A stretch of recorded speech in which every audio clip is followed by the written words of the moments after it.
اچھا، کل کی نا چہم کو یہ ہو رہی ہیں کہ علامہ صاحب کے بیٹے کو کیوں امیر بنایا گیا؟ اکثر لوگ گفتگو کر رہے ہیں، ان کا ایک سوال ہے کہ انہیں کو کیوں بنایا گیا، جس طرح کی موروثی سیاست اس طرح ہوگی، اس پر آپ کی کیا رائے ہے؟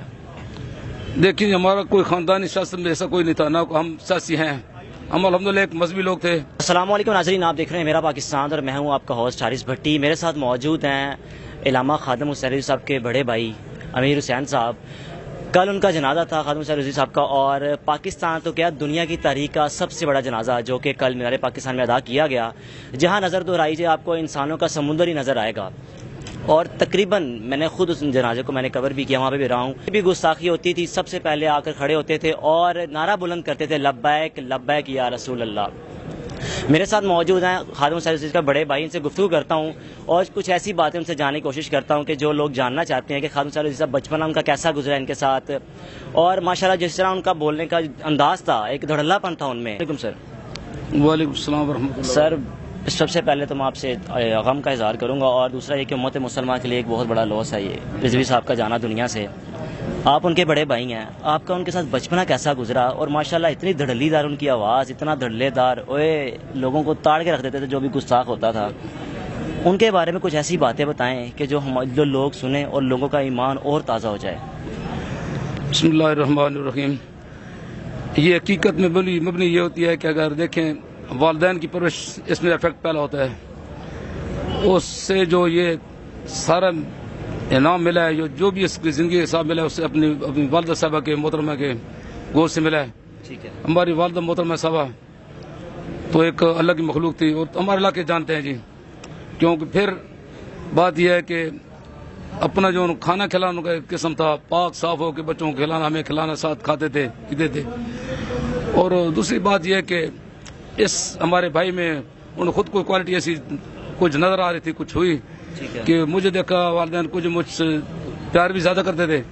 میں بڑا تھا اس لیے کہ ہمارا ایک بڑا بھائی فوت ہو چکا تھا پیراہاڑی۔ آپ 3 بھائی تھے اور ایک بھائی فوت ہو گئے؟ فوت ہو گیا، تو اس لیے یہ ہمارے ساتھ تھا، تو چلتے رہے ساتھ میں۔ قرآن کریم پڑھتا تھا ہمارے گاؤں میں، جیسے بھائی کے علاقے میں رہتے قرآن کریم پڑھ رہا تھا۔ تعلق کہاں سے تھا آپ کا؟ پنڈی گیپ سے۔ ہم پنڈی گیپ، ایک ہمارا بھائی علاقہ نکا کلا، نکا تو اس کو بولتے ہیں۔ ساتھ میں ہمارے ایک ادھر ایک بہت بڑی گدی ہے، ہمارے بزرگ ہیں، خواجہ ہماری گدی مشہور ہے، مہر شریف ہے، ہم اس علاقے میں رہتے ہیں۔ اور خصوصاً پھر اگر یہ انعام دیکھیں تو ہمارا وہ بھی الحمدللہ اس سے بھی ثابت ہوتا ہے کہ ہمارے علاقے میں ایک بہت بڑی ہستی ہے، اور اس ہستی میں ہم رہ رہے تھے۔ ہمارے والدین نے، ہمارے دادا جی باپ نے بہت لنگر کام کیا، جی ہاں، بڑی خدمتیں کی ہیں، تو اس کا انجام اللہ پاک نے یہ دیا کہ ہمارے بھائی کو اللہ پاک نے یہ مقام عطا کر دیا کہ عالم فاضل اور ایک غیرت مند اور مرد مجاہد، آپ صلی اللہ علیہ وسلم کے آپ ان کے خدمت میں بہت پائیدار بن گیا۔ اور جس آپ کے سامنے ہے، اگر کسی قسم کی کسی ملک میں، ایون پاکستان میں تو ناممکن جو بھی ہوئی تو آپ کے سامنے تھی، دھرنے جو ہوئے، لیکن کوئی کفر کی آواز نکلی تو اس کے سامنے یہ کھڑا ہو جاتا تھا آپ صلی اللہ علیہ وسلم کے لیے۔ تو بچپن اس کا یہ گزرا کہ بچپن میں الحمدللہ ذہن بہت ذہن تھا۔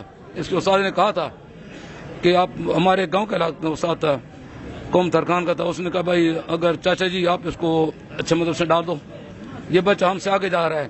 کیسے آگے جا رہا ہے؟ اس نے کہا یار جب ہم سب دیتے ہیں نا، دوسرے دن یہ اپنا خود اور سناتا ہے یار، اور نادر خان چھوڑے اس کو حفظ کراؤ۔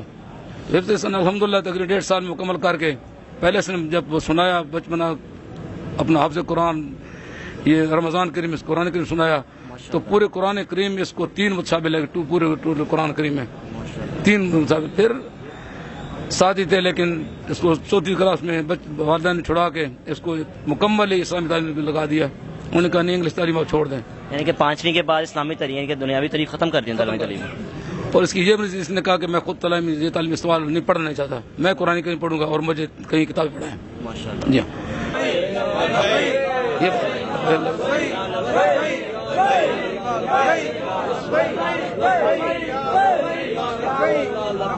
کل کے جو اسلام دشمن ہے نا، بڑے خوش ہوں گے وہ، کیونکہ وہ جب بھی گستاخی کرتے تھے نا تو پاکستان سے ایک ایسا بیانیہ جاتا تھا کہ وہ ایک دنیا میں اس کا ایک مقام ہوتا تھا کہ بھائی مسلمان جو پاکستان سے ایک ایسا بیان آیا کہ یار کوئی گستاخی کر کے نا، ان کے اس کو معافی نہیں تھی۔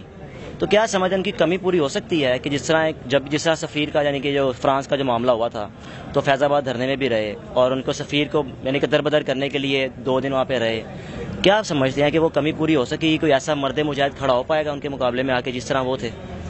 انشاءاللہ جی ہمیں نظر آ رہا ہے اللہ کے فضل سے، یہ میں دعوے سے نہیں کہتا، لیکن دیکھیں خون اور خاندان یہ اثر یہ بڑا ہوتا ہے بالکل. اور پھر میں یہ نہیں کہتا کہ ہماری تحریک میں الحمدللہ سارے غیرت مند بھی ہیں، ہمارے شور ذمہ اور جتنے کارکن میں سمجھو جی، اور جتنے کارکن بچے سے لے کے ہمارے ذمہ داران تک الحمدللہ جو سامنے آ گئے، خادم حسین جو آواز اٹھائی اس کے ساتھ لبیک کر رہے ہیں جی.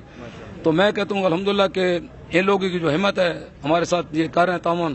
اچھا، کل کی نا چہ مگویاں ہو رہی ہیں کہ علامہ صاحب کے بیٹے کو کیوں امیر بنایا گیا؟ اکثر لوگ گفتگو کر رہے ہیں، ان کا ایک سوال ہے کہ انہی کو کیوں بنایا گیا؟ جس طرح کی موروثی سیاست اس طرح ہوگی، اس طرح آپ کی کیا رائے ہے؟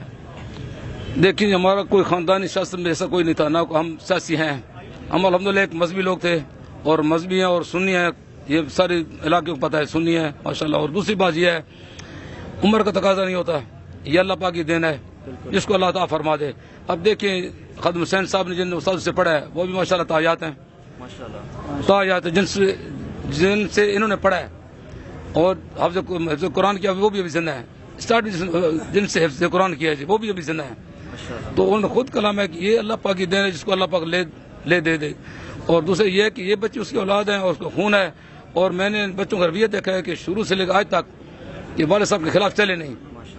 ان کی کوئی حرکات کوئی نظر نہیں آ رہی حرکت کے جو دوسری طرف ہو تو شاید اس سے کام نہ چل سکے. تو یہ میں جانتا ہوں کہ جو ان کی اصلیت نظر آ رہی ہے خونی رشتے سے، الحمدللہ کہ آج تک میں نے تقریباً 90% والد صاحب پیچھے دیکھی ہے. تو مجھے یقین ہے کہ انشاءاللہ کچھ اثر تو ہوگا، پہلا خون کا اثر تو ہے ہی ہے، الحمدللہ خون ہے.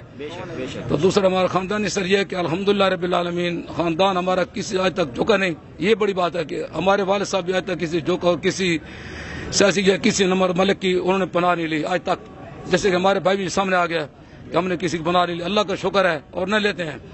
اس لیے مجھے یقین ہے کہ انشاءاللہ ہمارے جو کارکن ہیں، ہماری تحریک کے شور ممبر ہیں اور ہمارے جو بچے ہیں ان میں اتنی خاصیت نہیں، میں نہیں کہتا کہ ہوگی، والد جیسے نہیں ہوگی، ہو سکتا ہے اللہ پاک دین سے آگے جائیں گے، لیکن اللہ کا حکم ہوگا اور دین والے کرم راضی ہوگی انشاءاللہ جائیں گے. اور اپنے ہاتھوں سے آپ نے ان کو دفنایا کل جی، کیا منظر تھا؟ بڑا خوبصورت منظر ہوگا، قبر سے خوشبو آ رہی ہوگی، کچھ بتائیں دیکھنے والوں کو. بس یہ دیکھیں کچھ چیزوں دیکھ میرا بھائی ہے وہ، کچھ میں تعریف اپنے منہ سے کہتا نہیں. نہیں لوگ کیا تعریف بنتی، تعریف تو اب جو بات حقیقت ہی بتائیں گے، تعریف کیا ہے اس میں حقیقت ہے. حضور ایک دن غالباً 2 دن بھرنے کے پہلے ان کے دنیا سے رخ جانے سے پہلے میں نے خواب نہیں دیکھی جو میں بتا رہا ہوں. میں اپنی خواب ایک دیکھی گھر اپنے پنڈی میں سو رہا تھا. اچھا. تو میں نے خواب دیکھتا ہوں کہ میں ایک بہت بڑے چھت کے نیچے بیٹھا ہوں اور جس کا ایک ستون ہے جی، اور ستون اسٹیل کا، اسٹیل نہیں عام اسٹیل ہوتی ہے، اسٹینلیس اسٹیل ہوتی ہے، وہ اسٹیل کا ستون ہے بہت بڑا. اس کے ساتھ چھت بڑی ہے، اوپر ساری لکڑ ڈلی ہوئی ہے، لکڑ ہے. تو میں دیکھ منظر یہ رہا ہوں کہ وہ ستون ہل رہا ہے نا. تو میں نے کہا یار کیا ہو اس کو، ہو گیا بھائی اس کو پکڑو کیا ہو گیا نا. تو خیر وہ ستون اوپر چلنا شروع ہو گیا جی. اوپر چلا تو میں نے کہا مت نہیں کر، اوپر لکڑ ہل رہی تھی نا، لکڑ ہلی تو ستون انہوں نے نکال لیا. تو پھر میں دور ہو گیا، میں نے کہا لکڑ ہمارے سر پہ نہ گرے. تو پھر میں نے تھوڑے دور ہو کے دیکھا، میں نے کہا یار چھت تو قائم ہے. پھر اس وقت میری آنکھ کھل گئی بھائی یار کیا ہوا. تو پھر اشارہ ہو گیا تھا، وہ 2 دن پہلے مجھے اشارہ ہوا تھا. علامہ صاحب کے حوالے سے نا اکثر لوگ کہہ رہے ہیں کہ ان کو کرونا تھا، یعنی کہ اللہ معاف کرے وبا کی گفتگو ایسی کی جا رہی ہے. تو بہتر آپ بتا سکتے ہیں کہ بیمار تھے، ان کو کس حد تک ان کی بیماری تھی کہ وہ اپنا خیال بھی نہیں رکھ رہے، صرف ان کا ایک ہی مشن تھا کہ ختم روح تو پہرا دے رہے تھے. وہ بیٹا یہ حالت تھا کہ ان کو جمعرات سے بخار ہو رہا تھا، جمعرات کو جی ہاں ٹھیک ہے. جو جمعہ گزر گیا وہ ہفتے وار دن 15 تاریخ تھی، اور میں خود پریشان تھا اس میں. اور کورونا کا تو نام الحمدللہ نہیں تھا، نام تک نہیں تھا جی.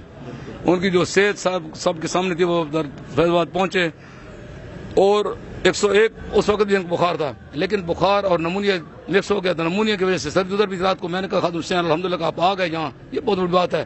ورنہ تو کیا کہتے مخالف کفر کیا کہتا یار شاید دب گئے یا نہیں ہو سکتا، ورنہ یار اللہ کیسے نہیں پہنچے یار، یہ سوچنا مت.